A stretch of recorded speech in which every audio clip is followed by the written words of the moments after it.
Hello बच्चों, good morning. मैं सुजीत कुमार मिश्रा आज आप लोगों के बीच फिर उपस्थित हूँ। बच्चों, पढ़ाई को जारी रखते हैं और हम लोग बात करते हैं आज प्रॉफिट एंड लॉस अकाउंट के बारे में।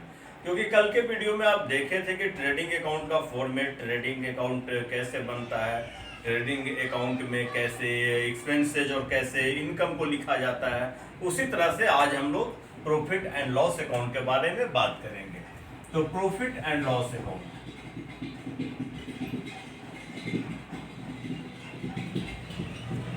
जिसका हिंदी अर्थ होता है लाभ हानि खाता।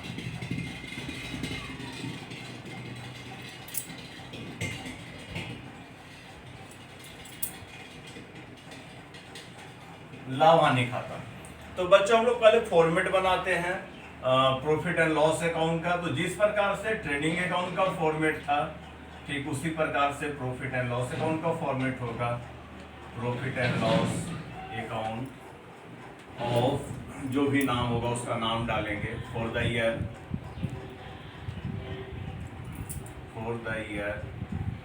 इन डेट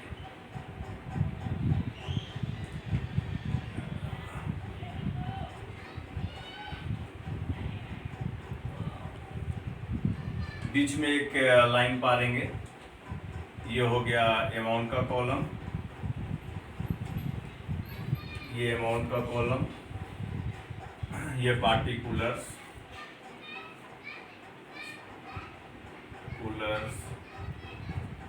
अमाउंट, पार्टिकुलर्स अमाउंट, ये सीआर और ये डीआर। ये हम लोग प्रॉफिट एंड लॉस अकाउंट का फॉर्मेट बना लिए। अब बच्चों, हम लोग याद करते हैं गोल्डन रूल ऑफ अकाउंट का। तो गोल्डन रूल ऑफ अकाउंट में प्रॉफिट एंड लॉस अकाउंट चूंकि नॉमिनल अकाउंट होता है और इसका प्रॉफिट का जो बैलेंस होता है वो क्या होता है, तो सीआर बैलेंस होता है। और लॉस का कौन सा बैलेंस होता है, तो लॉस का डीआर बैलेंस होता है। तो ट्रेडिंग अकाउंट में हम लोग को क्या निकला था, ट्रेडिंग अकाउंट में हम लोग का ग्रॉस प्रॉफिट निकला था डीआर साइड में। तो वो ग्रॉस प्रॉफिट आ जाएगा यहाँ पे by gross profit transferred, bracket में लिखेंगे ट्रांसफर्ड फ्रॉम ट्रेडिंग अकाउंट, और ये ग्रॉस प्रॉफिट का अमाउंट हम यहां पर लिख देंगे। उसी प्रकार से यदि ग्रॉस लॉस हुआ है तो लॉस का जिक्र हम लोग यहां पे करेंगे टू ग्रॉस लॉस, ब्रैकेट में लिखेंगे ट्रांसफर्ड फ्रॉम ट्रेडिंग अकाउंट।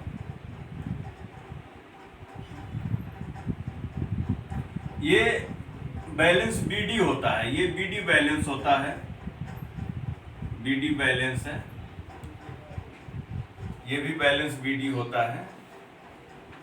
तो गोल्डन रूल ऑफ अकाउंट के तहत हम लोग प्रॉफिट का क्रेडिट बैलेंस होता है और लॉस का डेबिट बैलेंस होता है।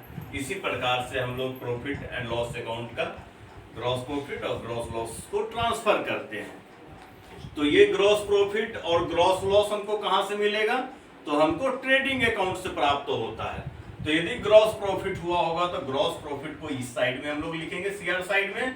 यदि लॉस हुआ होगा तो लॉस को, ग्रॉस लॉस को हम लोग डीआर साइड में लिखेंगे। अब क्या करेंगे, अब जो भी इनडायरेक्ट इनकम होगा, इनडायरेक्ट इनकम, तो सारे इनडायरेक्ट इनकम को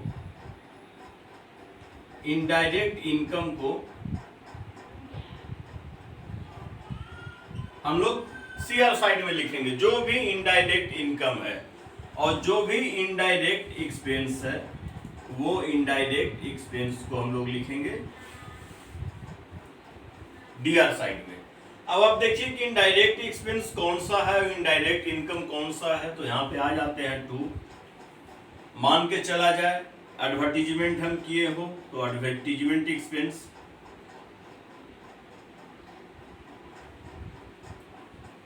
ये मेरा इनडायरेक्ट एक्सपेंस है इसके बाद फिर दुकान का या ऑफिस खोले हुए होंगे, उसका रेंट वगैरह दे रहे हैं, तो यहाँ पर रेंट पेड ये भी यहाँ पर लिख दिए। फिर सैलरी यदि किसी को दे रहे हैं तो सैलरी हम लिख दिए।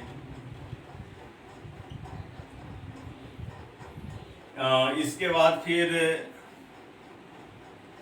हम लोग यदि इलेक्ट्रिसिटी का एक्सपेंस जो हो गया, जो बिजली, पंखा, बॉल, लाइट ये सब जल रहा है, तो इलेक्ट्रिसिटी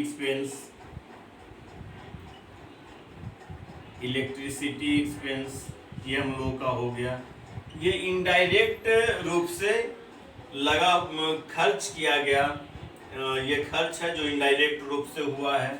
इसके बाद बैंक चार्ज, यदि बैंक कुछ चार्ज काट रहा है तो वो बैंक चार्ज भी मेरा इनडायरेक्ट एक्सपेंस में आएगा। उस प्रकार से जो भी इनडायरेक्ट एक्सपेंस होंगे वो सारे इनडायरेक्ट एक्सपेंस को हम लोग लिख देंगे, या हम बोल सकते हैं कि कोई भी एक्सपेंस जिसके आगे ऑफिस शब्द लगा हो वो मेरा इनडायरेक्ट एक्सपेंस में आएगा। ठीक ना, कोई भी वर्ड जिसके आगे ऑफिस लगा हो, या फिर वस्तु को सेल करने से संबंधित सारा खर्चा, सेल करने से संबंधित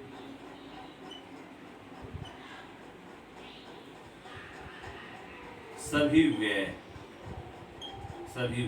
यानी सेल से संबंधित जो भी व्यय होगा वो सारा व्यय यहाँ पर लिखेंगे।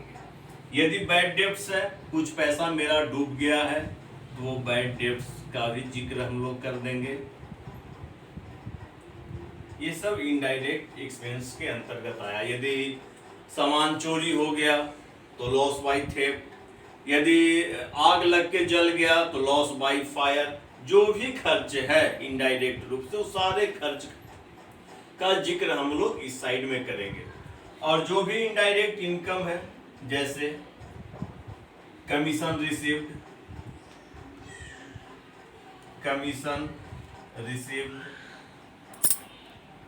वो हम लोग यहाँ पर लिख देंगे। डिस्काउंट रिसीव्ड, यदि डिस्काउंट हम रिसीव्ड कर रहे हैं, कैश डिस्काउंट, तो वो हम यहाँ पर लिख देंगे। यदि बैड डेब्ट्स मेरा डूबा हुआ पैसा वापस मिल गया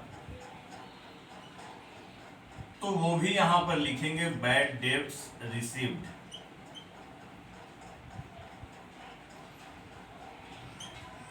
इसके बाद फिर यदि बैंक में हम पैसा रखे हुए हैं तो बैंक उस पर कुछ इंटरेस्ट दे रहा है, तो इंटरेस्ट को हम लोग लिख देंगे। इंटरेस्ट ये इनडायरेक्ट इनकम है जो इनडायरेक्ट रूप से हमको हो रहे हैं, तो सारे इनडायरेक्ट इनकम को सीआर साइड में, इनडायरेक्ट एक्सपेंसेस को डीआर साइड में लिखेंगे। फिर यहाँ पे हम बराबर करेंगे, दोनों तरफ का जोड़ इक्वल होगा। जो अमाउंट ज्यादा होगा जिस साइड, वो यहाँ पे हम लोग लिख देते हैं, अकाउंट क्लोज कर देते हैं, डबल लाइनिंग, अकाउंट क्लोज। ये डबल लाइनिंग का अर्थ होता है अकाउंट क्लोज। अब मान के चला जाए ये साइड ज्यादा आया है, ये साइड डीआर साइड में ज्यादा आया, यानी एक्सपेंसेज मेरा ज्यादा है और इनकम मेरा कम है, तो स्वाभाविक रूप से हमें क्या होगा, तो हमें लॉस होगा बाय नेट लॉस। ये बैलेंसिंग फिगर के आधार पे निकलता है, यहां पर लिख दिए। यदि इनकम मेरा ज्यादा होगा और खर्चा मेरा कम होगा तो स्वाभाविक रूप से क्या होगा, तो बाय नेट प्रॉफिट। ये यहां पे हम लोग लिख देते हैं। तो प्रॉफिट एंड लॉस अकाउंट का फॉर्मेट आप लोग देखे बच्चों कि प्रॉफिट एंड लॉस अकाउंट कैसे बनता है। मैं एक बार फिर बोल दूं कि प्रॉफिट एंड लॉस अकाउंट में इनडायरेक्ट रूप से जो भी मेरा इनकम होगा वो सारे इनकम को हम लोग सीआर साइड में लिखेंगे। मोस्टली हम ये भी कह सकते हैं कि ट्रेडिंग अकाउंट जब हम बना रहे थे तो उसमें हम देखे थे कि सेल, केवल जो सेल है वो मेरा डायरेक्ट इनकम है, तो सेल को छोड़ करके जो भी और इनकम होगा उस इनकम को हम सीआर साइड में लिख सकते हैं। डीआर साइड में खर्चा, जब हम ट्रेडिंग अकाउंट बना रहे थे तो उसमें देख रहे थे कि परचेज और परचेज से संबंधित जो भी खर्च था, वस्तु को बनाने में जो भी खर्च था, उस खर्च को हम लोग ट्रेडिंग अकाउंट में लिख रहे थे। तो उस खर्च को छोड़ के और जो खर्च बचा वो सारे खर्च को हम लोग प्रॉफिट एंड लॉस अकाउंट में लिखेंगे, तब हमको नेट प्रॉफिट या नेट लॉस के बारे में पता चलेगा। यदि नेट प्रॉफिट आया है तो क्या होगा, बैलेंस शीट जब बनाएंगे तो कैपिटल में ऐड हो जाएगा, और यदि नेट लॉस आया है तो क्या होगा, जब बैलेंस शीट बनाएंगे तो कैपिटल में से उस अमाउंट को घटा लिया जाएगा। तो बच्चों कल फिर हम लोग बात करेंगे बैलेंस शीट के बारे में, तब तक आप लोग इसको पढ़िए और वीडियो को सब्सक्राइब कर लीजिएगा, ताकि आपको मेरे द्वारा बनाया गया हर एक वीडियो का नोटिफिकेशन आपको मिले। और कमेंट में ज़रूर लिखिएगा, जो भी प्रॉब्लम होगा उसका जिक्र कीजिएगा, मैं नेक्स्ट वीडियो में उसको सोल्व करूँगा। थैंक यू बच्चों, आप लोग पढ़ते रहिए और मुस्कुराते रहिए।